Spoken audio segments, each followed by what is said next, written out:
မင်္ဂလာပါယနေ့အတွက်တာဆင်ကျင်စရာကတော့မျက်နှာဖုံးစွပ်ပြီးဖြေရတဲ့ interview ဖြစ်ပါတယ်မတိစိတ်ရဲ့ဗတ်လိုက်ခြင်းအကြောင်းကိုသိနိုင်ဖို့ပညာရှင်တွေကစမ်းသပ်မှုတချို့လုပ်ခဲ့ပါတယ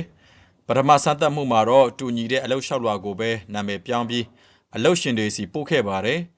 ်ပြောင်းလိုက်တဲ့နာမည်တွေမှာလူဖြူလို့ထင်ရတဲ့နာမည်ပိုင်ရှင်တွေဟာလူမဲလို့ထင်ရတဲ့နာမည်ရှင်တွေထက်အလုပ်ခေါ်ခံရမှု90%ပိုမြင့်နေတာကိုတွေ့ခဲ့ရပါတယ်နောက်ထပ်စမ်းသပ်မှုတစ်ခုမှလည်းအလုပ်လျှောက်လွှာတွေအပေါ် professor တွေကိုအဆင့်သတ်မှတ်စေတဲ့အခါအမျိုးသားလျှောက်လွှာရှင်တွေကိုအမျိုးသမီးလျှောက်လွှာရှင်တွေထက်ပိုပြီးအလားအလာရှိသူလို့အဆင့်ပိုသတ်မှတ်ထားတာတွေ့ရပါတယ်ဒီစမ်းသပ်မှုကလူမဲတွေထက်လူဖြူတွေအမျိုးသမီးတွေထက်အမျိုးသားတွေကလုပ်ငန်းခွင်မှာပိုစိတ်ချရတယ်ဆိုတဲ့မတိစိတ်ရဲ့ဗတ်လိုက်မှုအကြောင်းကိုဖော်ပြနေပါတယ်တရုတ်ပြည်က Chengdu Ant Logistics ဆိုတဲ့ကုမ္ပဏီကတော့ဝန်ထမ်းရွေးချယ်ရာမှာဒီလိုဗတ်လိုက်တတ်တဲ့ပြဿနာကိုဖြေရှင်းနိုင်ဖို့ဆိုပြီးအင်တာဗျူးဖြေဖို့လာတဲ့သူတိုင်းကိုမျက်နှာဖုံးစွပ်ခိုင်းခဲ့ပါတယ်ဒါမှပဲအရေးအချင်းထက်ရုပ်ရည်အသွင်ပြင်ကိုကြည့်ပြီးအလောက်ခတ်မိမဲ့အဖြစ်မျိုးရှောင်နိုင်မယ်လို့ဆိုပါတယ်ဒီဖြစ်ရတွေကလူတွေရဲ့စိတ်ထဲမှာမတိမတာကိန်းအောင်နေတဲ့မတိစိတ်ရဲ့ဗတ်လိုက်မှုအကြောင်းကိုဖော်ပြနေပြီးကိုရွေးချယ်မှုနဲ့ဆုံးဖြတ်ချက်တွေဟာတခါတလေကိုယ်တိုင်တော့မရည်ရွယ်ပဲဗတ်လိုက်မိတတ်ကြောင်းတွေ့ရပါတယ်ဒီလိုခက်ဆင်ဆင်ဖြစ်ရတစ်ခုကိုတမန်ကျမ်းစာမှာလည်းတွေ့ရပါတယ်ယေရမိနာဂတိကျမ်းခန်းကြီး42အပိုင်ငယ်3နဲ့အပိုင်ငယ်6ကိုဖတ်တဲ့အခါကျွန်ုပ်တို့သွားရသောလမ်းနှင့်ပြုရသောအမှုကိုကိုတော်ဤဘုရားသခင်ထာဝရဘုရားသည်ကျွန်ုပ်တို့အားပြတော်မူမည်အကြောင်းကြံကျွင်းသမျှသောသူကျွန်ုပ်တို့အဖို့ကိုတော်ဤဘုရားသခင်ထာဝရဘုရားထံတော်၌ဆုတောင်းပါလောဟုတောင်းပန်ကြ၏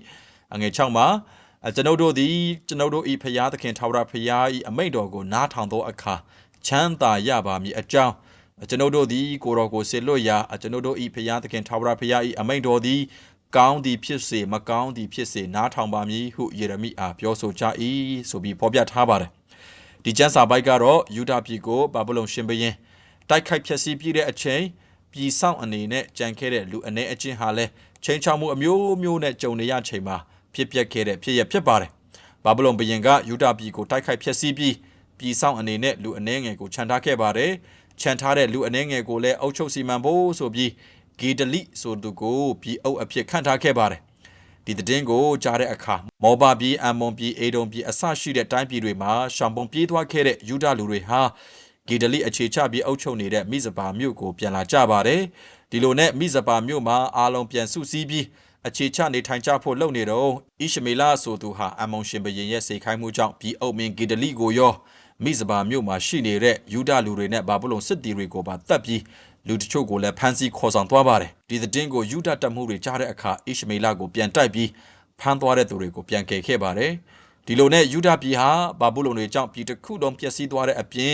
ပြည်ဆောင်အဖြစ်ကြံခဲ့တဲ့လူနည်းစုကိုလည်းဘေးကတိုင်းပြည်တွေကအမဲဖြတ်တယ်လို့ဝိုင်းဖြတ်နေတာကြောင့်ဒီမှာဆက်နေရင်တော့မလုံခြုံတော့ဘူးဘယ်ကိုပြေးရင်ကောင်းမလဲဆိုပြီးဖျားကိုမေးပေးဖို့ prophet ယေရမိစီရောက်လာကြပါတယ်ဖတ်သွားတဲ့ကျမ်းပိုက်ထဲမှာဖော်ပြထားသလိုပဲကျွန်တော်တို့ဘယ်သွားပြီးဘာလုပ်ရမလဲဆိုတာကိုသိနိုင်ဖို့ဖျားစီမှာမေးလျှောက်ပေးပါဖျားသခင်ရဲ့စကားကိုနားထောင်မှပဲအသက်ချမ်းသာရမှာမို့လို့ဖျားရဲ့အမိန့်တော်စကားကကောင်းသည်ဖြစ်စေမကောင်းသည်ဖြစ်စေနားထောင်ပါမယ်ဆိုပြီး prophet ယေရမိကိုပြောကြပါတယ်ဒါပေမဲ့ကျမ်းစာကိုဆက်ဖတ်မယ်ဆိုရင်တော့ယူဒလူတွေဟာဖျားကိုတော့အဲ့လိုလာမေးလျှောက်ကြပေမဲ့သူတို့စိတ်ထဲမှာဒီမှာဆက်မနေပဲအဲဂုတ်တုပြည်ကိုပြေးရင်လုံခြုံနိုင်လောက်တယ်ဆိုပြီးကြိုတွေးထားပြီးသားရှိပါတယ်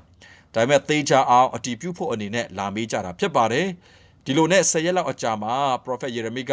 ယူဒပြည်မှာပဲဆက်နေရင်လုံခြုံမယ်ဘေးကင်းမယ်ဒါပေမဲ့အဲဂုတ်တုပြည်ကိုပြေးကြမယ်ဆိုရင်တော့ကိုကြောက်တဲ့ဘေးတွေအားလုံးအဲဂုတ်တုပြည်ထိလိုက်လာမယ်စစ်အရေးရောင်မမြင်ရလို့တပုံးမုတ်တန်လည်းမကြားရလို့ငတ်မှုလည်းမရှိလို့အဲဂုတ်တုပြည်ကတော့လုံခြုံနိုင်တယ်ဆိုပြီးအဲဂုတ်တုပြည်မှာတွားရောက်ခေါ်လို့မယ်ဆိုရင်အဲဂုတ်တုပြည်ကိုဝင်တာနဲ့ပြည်သားတွေရဲ့နှိမ်ချင်းကြိမ်ချင်းကဲ့ရဲ့ခြင်းတွေကိုခံရဖို့ရှိုံမကဓာဘေးလက်နက်ဘေးမွတ်သိပ်ခြင်းဘေးတွေလည်းကိုယ်စီရောက်လာလိမ့်မယ်လို့ဖခင်ကပြောကြောင်း prophet ယေရမိကပြန်ကြားပါတယ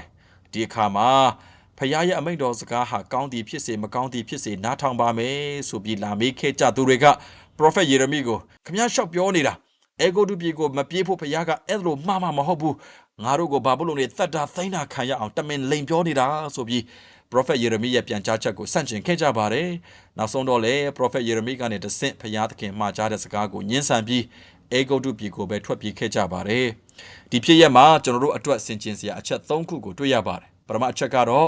ဘဝရဲ့လမ်းဆောင်လမ်းခွာရောက်ချိန်ရွေးချယ်မှုနဲ့ဆုံးဖြတ်ချက်ချရမယ့်အချိန်တိုင်းမှာ အရင်ဆုံးဖယားစီကိုချင်းကပ်ပြီးဖယားရဲ့စကားကိုနားဆွရမယ်ဆိုတဲ့အချက်ကိုတတိပေးနေပါတယ်အထူးသဖြင့်ဘဝတစ်ခုလုံးနဲ့ရှင်ပြီးရွေးချယ်ဆုံးဖြတ်ရမယ့်ကိစ္စတွေနောင်ပြန်ပြင်ဖို့မလွယ်ကူတဲ့ကိစ္စတွေမှာဖယားရဲ့အလိုတော်နဲ့အကြံစီကိုအရင်ဆုံးရှာဖွေဖို့တတိပေးနေပါတယ်ဒုတိယအနေနဲ့ရွေးချယ်မှုတွေလုပ်ကြတဲ့အခါလူတော်တော်များများဟာဖယားရဲ့အကြံစီနဲ့အမျှော်အမြင်ထက်ကိုယ့်အမြင်ကိုယ့်အတွေးကိုယ့်ခံစားချက်ကိုပဲပိုစိတ်ချယုံကြည်တတ်ကြောင်းကိုဆင်ခြင်မိစေပါတယ်ကိုယ့်အတွေးနဲ့တထက်တည်းဖြစ်မှာပဲဖယားရဲ့စကားလို့သတ်မှတ်ပြီးကိုယ့်အတွေးနဲ့ဆန့်ကျင်နေတာမျိုးဆိုရင်ခါခါတီတီဖြစ်တတ်တဲ့လူတဘာဝကိုလည်းဆင်ခြင်မိစေပါတယ်ကျွန်တော်တို့သွားရမယ့်နေရာလောက်ရမယ့်အလုပ်ကိုဖော်ပြတော်မူပါဆိုပြီးဆုတောင်းကြပေမဲ့လည်းနောက်ဆုံးတော့ကိုလှုပ်ချင်တာကိုပဲဇွတ်လုပ်သွားကြတာကိုတွေ့ရပါတယ်ဒီလိုလူထဲမှာကိုလည်းပါနေသလားဆိုတာပြန်ဆန်းစစ်ဖို့လိုပါတယ်တကယ်တော့ဒီလိုကိုလှုပ်ချင်ရဇွတ်လုပ်ဖို့အစောတည်းကစိတ်ကူးရှိနေရင်လေဖယားရဲ့လမ်းပြမှုကိုတောင်းခံနေတာဟာဘာအတိတ်ပဲမှမရှိတဲ့အပြင်ဖယားကိုယ်တော်ပိုနာကျင်စေပါတယ်တတိယအချက်အနေနဲ့ဖယားရဲ့စကားတော်ကိုနားထောင်နာခံဖို့ရွေးချယ်တဲ့အခါတိုင်းမှာလဲစွန့်စားစရာတွေရှိတတ်တယ်ဒါပေမဲ့လုံခြုံမှုရှိတယ်ဆိုတဲ့အချက်ကိုဖော်ပြနေပါတယ်ဖယားရဲ့အစီအစဉ်တိုင်းရွေးချယ်အသက်ရှင်ရင်အမြဲတမ်းအဆင်ပြေနေမယ်ဆိုတဲ့အာမခံချက်တော့မရှိပါဘူးအခက်ခဲတွေအန်ဒရယ်တွေစွန့်စားစရာတွေနဲ့ဆုံးရှုံးမှုတွေလည်းတခါတလေရှိနေတတ်ပါတယ်ဒါပေမဲ့ဖယားစီစဉ်တဲ့အရာဖြစ်လို့ဖယားကပဲအစအဆုံးတာဝန်ယူတယ်ဆိုတာကိုစိတ်ချယုံကြည်ဖို့လိုပါတယ်။ဤကုန်းအနေနဲ့ဘဝမှာရွေးချယ်ဆုံးဖြတ်စရာတွေကြုံလာရတဲ့အခါတိုင်းမှာဖယားရဲ့အလိုတော်နဲ့အသံတော်ကိုအရင်ဦးဆုံးရှာဖွေသူနားဆွင့်သူဖြစ်ရအောင်ဖယားရဲ့အမိန့်တော်ဟာကောင်းသည်ဖြစ်စေမကောင်းသည်ဖြစ်စေနားထောင်ပါမယ်ဆိုတဲ့စကားကိုလည်းအပေါ်ယံအပြောသက်သက်ပဲမဖြစ်စေပဲစိတ်ရင်းနှလုံးသားထဲကနေပြောတဲ့သူဖြစ်ကြရအောင်ဖယားရဲ့အစီအစဉ်ဟာ